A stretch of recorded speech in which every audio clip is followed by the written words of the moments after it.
وعلیکم السلام ورحمۃ اللہ وبرکاتہ۔ یہ دو سوال ہیں آپ کے۔ ایک یہ کہ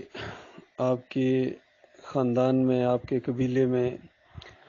یہ ایک رسم چلی آ رہی ہے کہ بزرگوں کے ہاتھ چومتے ہیں تاکہ بزرگ دعا دیں، اور اس طریقے کا معاملہ ہے۔ دیکھیے، اگر یہ رسم نہ ہوتی، چونکہ آپ خود کہہ رہے ہیں کہ یہ رسم ہے آپ کے قبیلے میں یا آپ کے خاندان میں، اگر یہ رسم نہ ہوتی، عام ایک روٹین میں، تو ہم بھی اپنے والدہ کے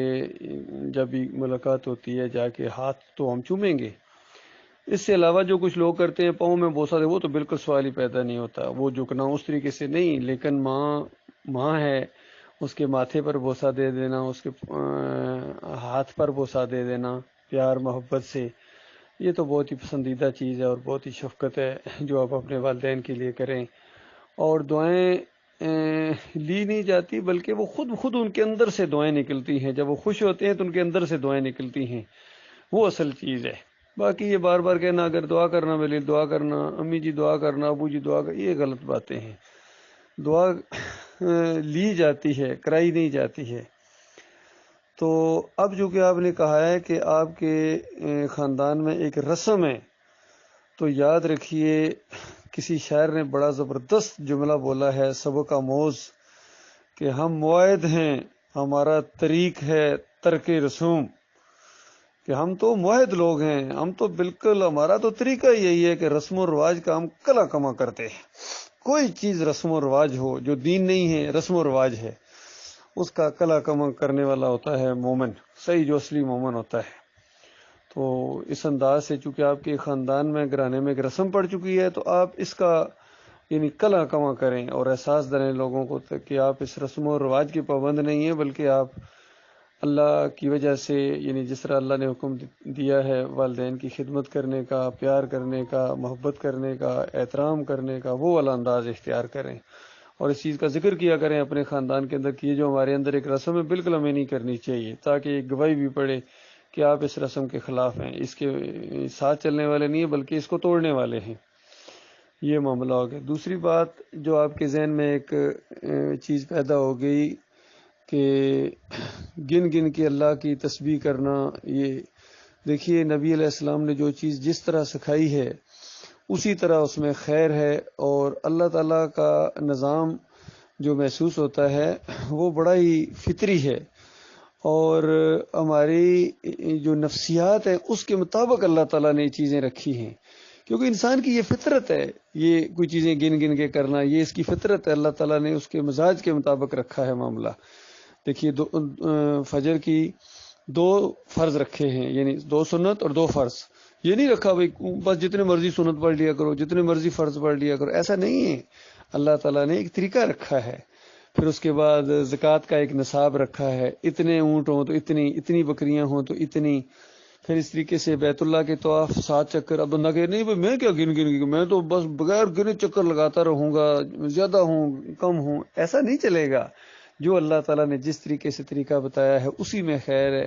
اللہ اور اللہ کے رسول سے زیادہ سمجھدار بننے کی کبھی بھی کوشش نہ کریں۔ جو چیز جس انداز سے اللہ تعالیٰ نے بتا دی اپنے نبی صلی اللہ علیہ وسلم کے ذریعے عمل کر کے دکھایا ہے، وہی صحیح معنوں میں اللہ کو پسندیدہ ہے، وہی طریقے اللہ کو پسند ہیں، اللہ تعالیٰ انہی سے محبت کرتا ہے۔ جس طرح فرمایا ان کو کہو ان کنتم تحبون اللہ فاتبعونی، اگر تم اللہ سے محبت کرتے ہو نا تو بس پھر میری پیروی کرو، میری پیروی کرو۔ ایک دفعہ جب تم اس نتیجے پر پہنچ گئے ہو کہ محمد صلی اللہ علیہ وسلم اللہ کے رسول ہیں، تو بس پھر بات ختم ہو گئی۔ اس کے بعد پھر چوں اور چراں کا معاملہ نہیں ہے۔ جو چیز جس طریقے سے صحیح اصولوں کے تحت نبی علیہ السلام سے ثابت ہے، اب بس وہ عرف آخر ہے، پوری دنیا دوسری طرف ہو جائے، جو مرضی شیطانی دلائل دیں، جو یعنی جس انداز سے بھی دیں، حالانکہ بظاہر اس میں تھوڑی سی چاشنی نظر آتی ہے۔ وہ جو قوال کہتا ہے کیا لطف جو گن گن کی تیرا نام لیا، کیا لطف، یعنی یہ اس طرح شیطان اپنی چیزیں پھیلاتا ہے ایک سنت کو ختم کرنے کے لیے۔ نبی صلی اللہ علیہ وآلہ وسلم نے بتایا ہے، کچھ صحابہ آئے نبی علیہ السلام کے پاس جنت کے شوقین اور کہا کہ یا رسول اللہ یہ امیر لوگ ہیں، یہ تو جنت کے بڑے بڑے درجات بس لے گئے، لوٹ کے لے گئے جنت کو، ہم بہت پیچھے رہ گئے۔ فرمایا کیا ہوا، کس طرح، کیوں؟ کہا کہ دیکھیں یا رسول اللہ، ہم یہ جس طرح نمازیں پڑھتے ہیں ہم اسی طرح نمازیں پڑھتے ہیں، ہم جس طرح روزے رکھتے ہیں یہ بھی اسی طرح روزے رکھتے ہیں، اور کافی سارے اسی طرح کام گنوائے کہ جس طرح ہم کرتے ہیں یہ بھی اسی طریقے سے کرتے ہیں، لیکن کچھ کام ایسے ہیں جو یہ کرتے ہیں ہمارے بس کی بات نہیں ہے۔ یہ اللہ کے راستے میں صدقہ کرتے ہیں، خیرات کرتے ہیں، مال خرچ کرتے ہیں، جہاد میں گھوڑے دیتے ہیں، پیسہ لگاتے ہیں، اتنا زیادہ حج کے لیے جس طرح معاملہ، اور جتنی چیزیں موٹی موٹی چیزیں انہوں نے گنوائیں، تو یہ تو ہم کر ہی نہیں سکتے ہیں، ہم کیسے کریں یہ؟ تو نبی علیہ السلام نے فرمایا کیا میں تمہیں ایسی بات نہ بتاؤں کہ اگر وہ تم کرو تو پھر کوئی تمہارا مقابلہ نہیں کر سکتا ہے، تم سے پھر کوئی آگے نہیں بڑھ سکتا ہے، اور الا یہ کہ وہ بھی یہ کام کرے تو پھر تو ظاہری بات ہے، لیکن اگر وہ یہ کام نہیں کرے گا باقی جو مرضی کرتا رہے تو وہ آپ سے آگے نہیں بڑھ سکے گا۔ تو اس قدر خوشی کی لہر دوڑی ان غریب صحابہ کے اندر، کہا یا رسول اللہ بتائیے۔ تو نبی علیہ السلام نے فرمایا ہر فرض نماز کے بعد 33 مرتبہ سبحان اللہ، 33 مرتبہ الحمدللہ، اور 33 مرتبہ اللہ اکبر، اور پھر کچھ روایتوں میں اس انداز سے کہ ایک دفعہ یعنی لا الہ الا اللہ پڑھو یا اس طرح کا کوئی کلمہ، تاکہ پورے 100 ہو جائیں، کیونکہ 33 اور 33 99 بنتے ہیں، اور پھر ایک کوئی اور کلمہ پڑھ کے اس کو 100 کر دو تو پھر دیکھنا کوئی تمہارا مقابلہ نہیں کر سکے گا۔ تو صحابہ تو خوش ہوئے، بہت خوش ہوئے، اور یہ آگے بڑھنے کا شوق دیکھیے کہ جنتوں میں زیادہ درجات حاصل کیے جائیں، اپنے مالک کو زیادہ سے زیادہ خوش کرنے کے لیے۔ اور پھر دائیں ہاتھ کی انگلیوں پر گننے کا بتایا کہ یہ انگلیوں کے پور جو ہیں یہ کل قیامت کے دن گواہی دیں گے دائیں ہاتھ کی انگلیوں پر، کیونکہ نبی علیہ السلام ہر خیر کا کام دائیں ہاتھ سے کرتے تھے، جس میں ہاتھ کا استعمال ہو وہ دائیں ہاتھ سے کرتے تھے، اور جس میں دوسری چیزیں ہوتی ہیں کوئی جس طرح استنجا وغیرہ کرنا یا اس طرح کی کوئی چیزیں ہوں تھوڑی سی ناگوار ہوتی ہیں وہ بائیں ہاتھ سے کرتے تھے۔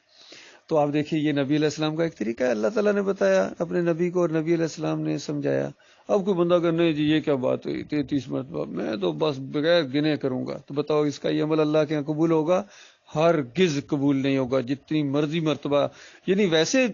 33 مرتبہ سے زیادہ بھی کرتے رہو، اس میں کوئی پابندی نہیں ہے، لیکن صرف 33 مرتبہ کو رد کر کے اگر آپ کہیں گے کہ یہ تو کوئی طریقہ نہیں ہے، یہ کوئی بات ہوئی، گن گن کے کیا معاملہ ہوا، میں تو یہ صحیح طریقہ ہے، بلکہ صحیح طریقہ یہ کہ بے تاشا پڑھو، تو یقین کیجئے جو مرضی کریں وہ ناقابل قبول اور رد ہے، مردود ہے وہ عمل جو نبی علیہ السلام کے طریقے کے مطابق نہیں ہے۔ ہاں کوئی معلوم نہیں ہے وہ علیحدہ چیز ہوتی ہے، لیکن معلوم ہونے کے بعد پھر انسان اپنا طریقہ اختیار کرے، سبیل المومنین سے ہٹ کر چلنا چاہے تو اس کا وہ طریقہ اس کے منہ کے اوپر دے مارا جائے گا۔